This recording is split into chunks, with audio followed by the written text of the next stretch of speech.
How to see your Spotify Wrapped. Hey guys, welcome back to the channel. It's that time of the year again whereby Spotify has released its Wrapped version.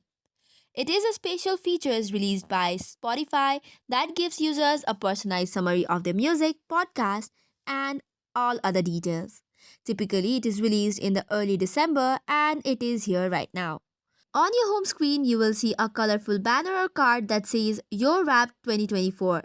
So just tap on it and then you will see a personalized Spotify Wrapped as a series of fun, interactive slides. It covers your top artists, songs, minutes listened, and much more. So you can just continue with the slides to check all of these details. Additionally, you can also check out cool extras like your audio day and unique stats like the number of new artists you have discovered. All of this is included on this interactive slides. Additionally, you can even share your Spotify Wrapped with others. You can share it via Instagram, Snapchat, or wherever you like to by tapping the share button.